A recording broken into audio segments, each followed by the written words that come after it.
Ở đây á là cái khách á người ta để nguyên miếng. Dạ. Nhưng mà khách ở đây người ta không ăn tái được. Nên người ta bắt cô á là phải cắt ra cho nó chín. Còn nếu mà khách nào đặt trước thì cô Út sẽ làm bò nguyên miếng. Đây là bò Việt Nam. Dạ. Nhưng mà cô tẩm ướp làm sao cho nó ngon. Dạ. Bơ này là cô mua bơ thùng của Mỹ. Bơ Mỹ. Bơ Mỹ. Dạ. 20.000 một viên. 20.000 một viên. Đây là phô mai bò cười. Dạ. Đặc trưng ở quán này là như vậy.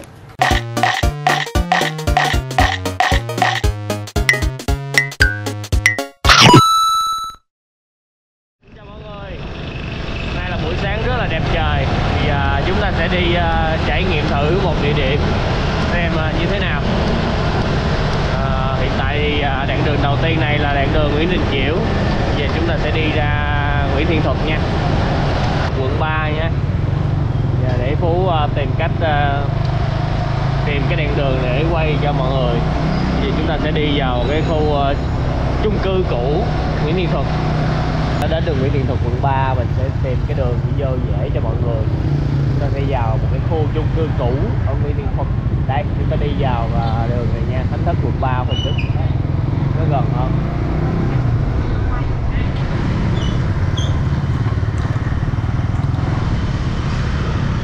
Chúng ta đi đến Loca.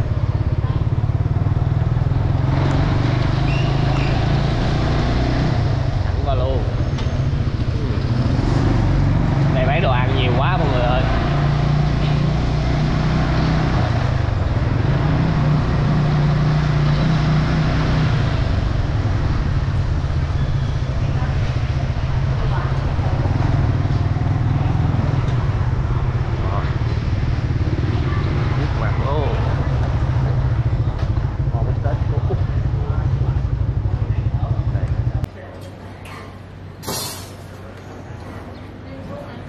Xin chào cả nhà, Gia Phú và Mèo rất vui được chào đón cô chú anh chị và tất cả các bạn chúng ta đến với PM Food Travel.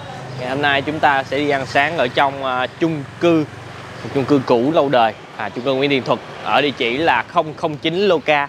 Quán có tên là Bít Tết cô Út.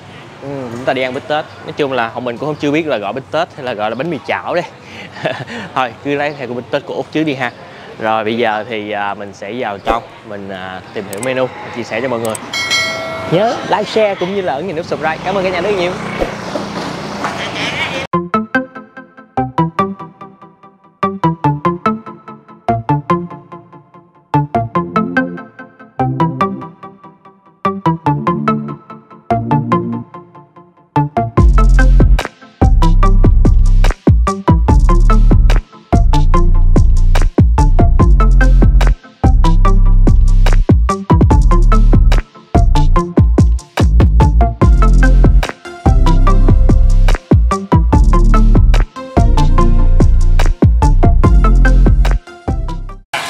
Giới thiệu với mọi người, đây là cô Út.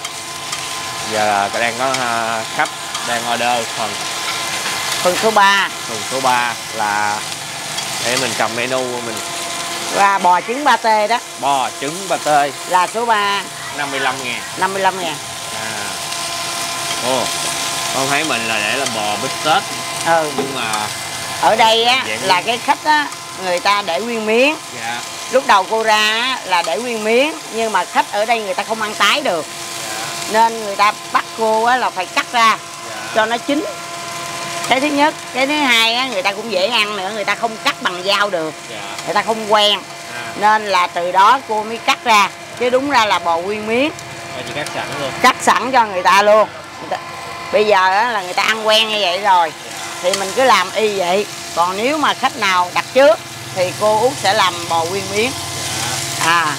Tôi 10 phần, 5 phần gì đó là tôi muốn bò nguyên miếng là cô để bò nguyên miếng. Vậy cho dễ đi, tại mọi người sáng tới nhiều khi đi làm này nọ ngồi cắt nữa. Đâm ra người ta không có thời gian. Với lại ở đây á, cái lượng ăn bò bít tết là người ta ăn tái đúng không? Nhưng mà khách ở đây người ta ăn chín thịt chín. Đâm ra là cái bò nguyên miếng thì nó làm sao chín. Nó chín thịt chín được. Thì chỉ có cắt ra như vậy là ok nhất. Nên là cô bán như vậy. Ai mà thích tái thì phải nói cô. Đúng rồi. Còn ai mà ăn ăn chín, là lượng khách ở đây là 80% là ăn chín. 3 số 1 hả Thạch? Quán món bò này thì cô ra được 7 năm rồi. Bơ hả con? Bơ Mỹ. Cô xài bơ Mỹ không? Bò là bò Việt đúng không? Bò Việt. Pate nhà làm luôn mà. Pate nhà cô là làm. Tỏi phi miếng. Đúng rồi. Tỏi phi. Ở đây là người ta thích ăn tỏi phi. Rồi, nè. Đây.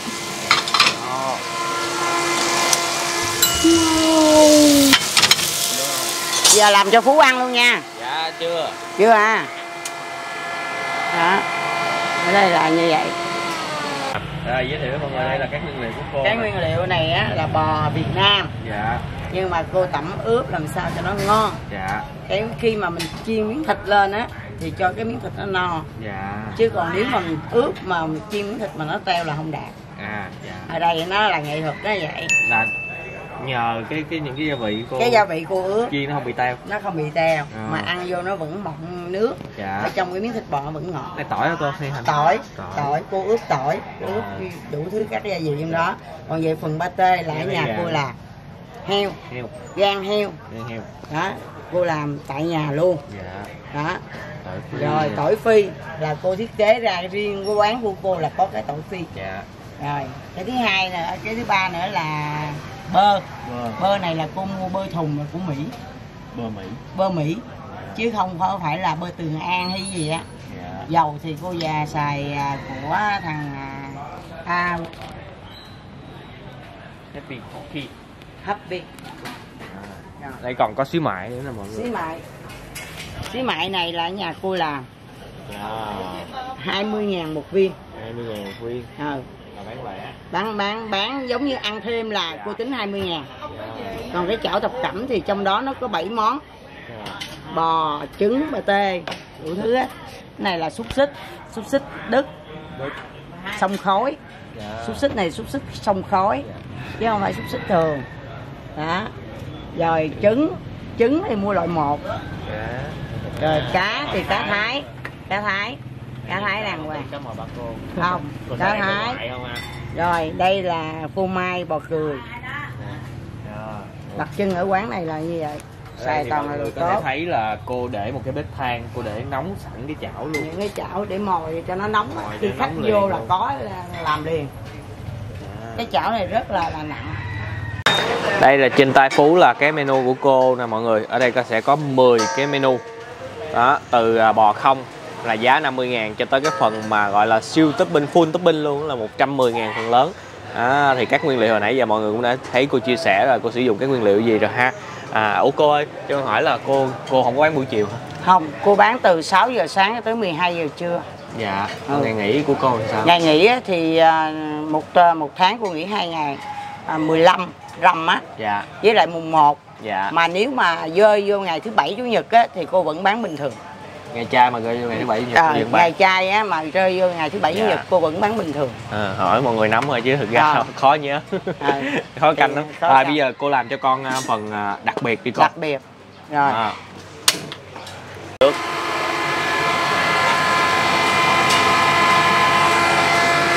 Chảo ngoài này nha cô.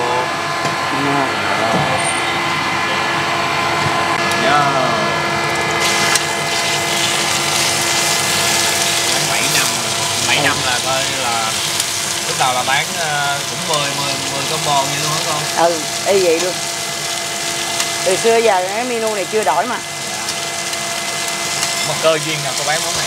Tại vì không, cô là hay nấu thôi. Hay nấu rồi làm cho thằng con đi bộ đội về á, tính làm cho nó bán, nhưng mà anh này ảnh mê chơi quá anh không bán thì mẹ nhảy vô. Mẹ nhảy vô chứ bây giờ mình có khách rồi mà mình không bán uổng, người ta muốn bán nhưng mình bán không được đó. Trong đây vì chỗ đó cô là mê ẩm thực, mê nấu ăn chứ còn không có qua trường lớp gì hết á. Nhưng mà khi cô làm á thì trước khi cô bán á, cô cũng mua chảo đầy đủ đàng hoàng về cô làm vậy rồi nghề dạy nghề. Thí dụ như lúc đầu thì Như vậy lúc sau thì mình sẽ chỉnh đổi lại từ từ. Rồi từ từ á là nó tăng lên. Nghiên cứu. Bao lâu thì cô mới ra? Không, cô chỉ ra trong vòng nửa tháng là cô ra rồi. Ở đây là tại vì cái tay nghề cô từng làm bánh trung thu bán nữa mà. Bánh làm bánh ngọt nữa. Vì cô làm bánh ngọt nữa. Chứ không phải là riêng gì vấn đề này không. Đây. Cái này cũng gọi là bánh mì chảo cũng hợp lý. Bánh mì chảo gan, bánh mì chảo gan. Đây là đề bò bít tết thôi. Ở đây không ai thiết kế giống cô hết, tại vì cái chảo này đi với lại cái dĩa đó nó sạch sẽ hơn là mình đi bằng cái thớt cây, cái thớt cây nó dơ. Rồi đây là một bằng chảo. Rồi này no tới trưa luôn. No tới trưa luôn. Rồi rau. Ok, thì không gian ngồi sẽ có đối diện bên đường, ngay vị trí khu ngồi và ngay cả phía sau nữa. Nhà ở đây cô có bán nước luôn. Mình uống cà phê hay gì mọi người cứ gọi ha. Rồi thì trên bàn của Phú đang là một cái combo 110.000. Sẽ có phần 55.000 cũng như vậy nha mọi người, cũng có rau, cũng có bánh mì. Đó. Phần này không phải no tới trưa đâu mà no tới chiều. Thì mọi người có thấy là những cái nguyên liệu cô sử dụng là đều là những nguyên liệu chất lượng. Từ pate, cá là cá Thái, bò là bò Việt, xúc xích là xúc xích Đức. Cũng đa quốc gia cả nhà. Rồi Gia Phú xin mời cả nhà, cô chú anh chị và tất cả các bạn chúng ta cùng thưởng thức bò bít tết cô Châu.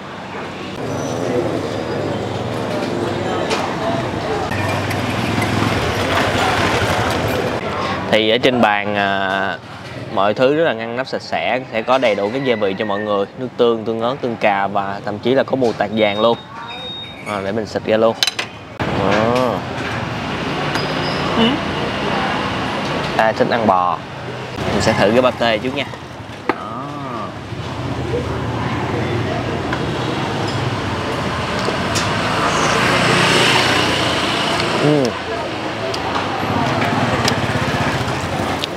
Tôi cảm giác cái pate á nó ngậy, cảm giác có những cái dụng gan á rất là nhiều và nó không có quá gây ngán. Bơ Mỹ thơm, độ béo ít, có vị dầu, có cái dầu của bơ, cái dầu thực vật đó mọi người.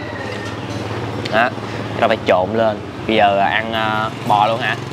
Đây mọi người có thể thấy bò đã được cắt ra, bò của sắc cũng vừa phải, ăn không.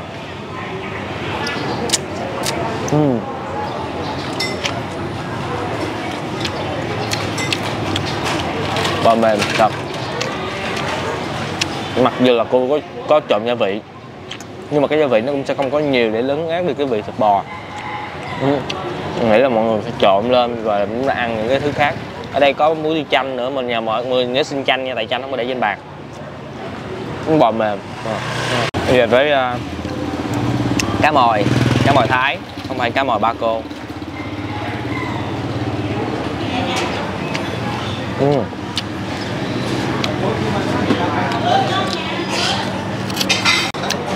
Cái sốt của cá mòi Thái này á, có thấy là nó không có bị mặn với nhiều tiêu như là của cái kiểu của cái cá mòi Ba Cô mình. Cá mềm, không bị đắng. Để xíu mại nha. Rồi viên xíu mại nhà làm. Tách nó ra nè, quên. Đây tách nó ra nè. Đó. Cho thấy viên xíu mại ha, nóng hổi luôn.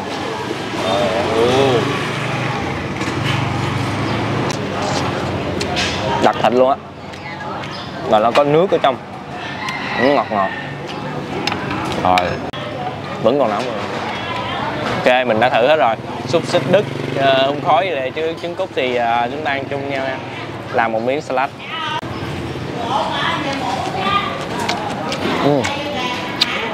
Trời ơi, dám thì nó hơi dắt vị chua chút xíu khi mà mình nuốt, nhưng mà chua ngọt vừa phải. Rồi xịt thêm nước tương. Hiện tại Phú ăn nãy là thấy rất là vừa vị nên nó không có dính xịt nước tương nhiều. Nó còn cái sốt nữa, sốt cà chua, chua cà rất là vừa phải luôn.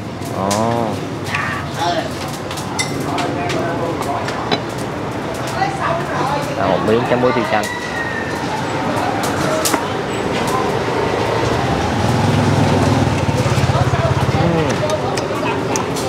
Bánh mì thì cô cắt một phần đầu nhưng mà ổ bánh mì bự.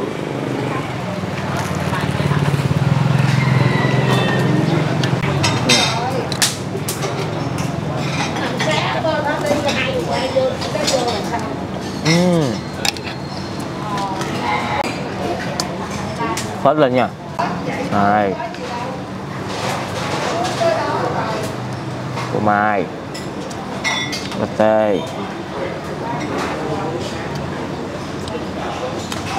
cá, tỏi, ít xíu mại, ớt vô. Đó. Trứng nữa ha.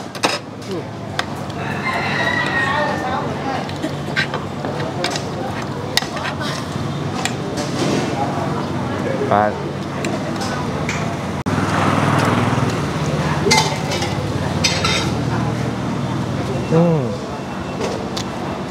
cái bò mặc dù là có ướp nhiều vị, thấy có tỏi nữa nhưng mà ăn không có bị ăn cái mùi tỏi nhiều. Đó, kẹp vô về ăn đã.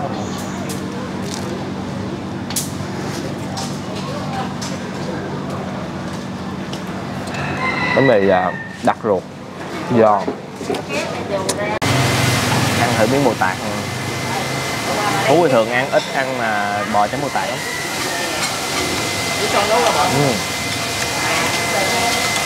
Mình thì ăn kiểu này không quen. Vị bồ tạt nó chua chua.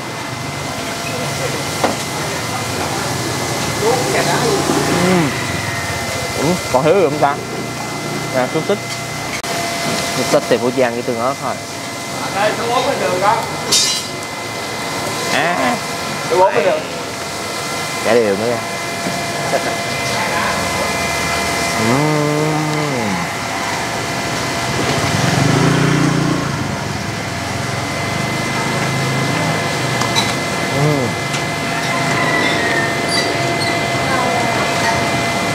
Xúc xích này không có vị rồi đâu. Nó có vị mặn này nha mọi người. Xịt vừa vừa nha. Đúng không? Một miếng cối đầy đủ nhân,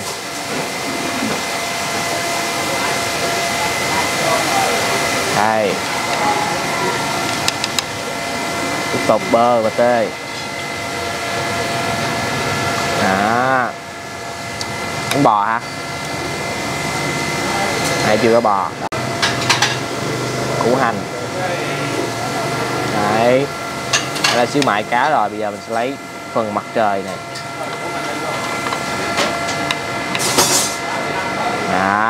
Đã. Tuyệt vời. Chan với nước lên.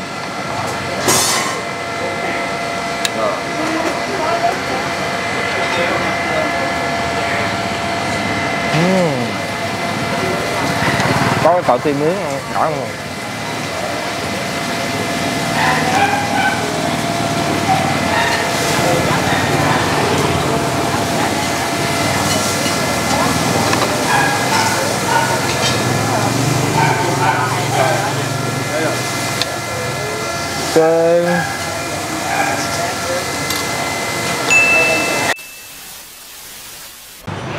Ok, trời ơi, sáng nay sẽ ăn một cái phần ăn sáng quá ứ hự. Nói chung là mình sẽ đánh giá tổng quan lại một tí xíu.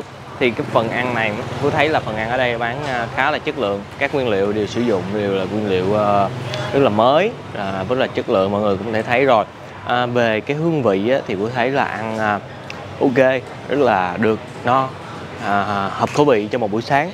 Để mà lúc đầu là cái kiểu làm của cô, ướp bò của cô nó sẽ không có quá mức gọi là đậm đà, theo một cái kiểu có một cái vị riêng của cái trong công thức. Chúng ta sẽ vẫn cảm nhận được cái gốc của miếng bít tết bò, nó mọng nước, nó còn giữ được cái độ ngọt, nó không có bị ướp quá nhiều gia vị để làm át đi cái vị bò. Và ngoài ra thì chúng ta sẽ duyệt thêm những cái phụ liệu để mà cho nó hợp khẩu vị của mình, độ mặn cay như thế nào thôi đó. Rồi ai đã từng thưởng thức bò bít tết cô Út thì hãy để bình luận ở phía dưới để tất cả mọi người cùng tham khảo nha. Còn mình đã thử rồi thì với phần quá là chất lượng buổi sáng ngày hôm nay mình đã có sức khỏe để mình về mình ngủ một giấc. Rồi xin chào và hẹn gặp lại cả nhà ở những clip hấp dẫn kế tiếp. Đừng quên một món ăn ngon sẽ ngon hơn nếu chúng ta thưởng thức cùng người thân, bạn bè và chia sẻ nó với tất cả mọi người. Xin chào và hẹn gặp lại cả nhà ở những clip hấp dẫn kế tiếp.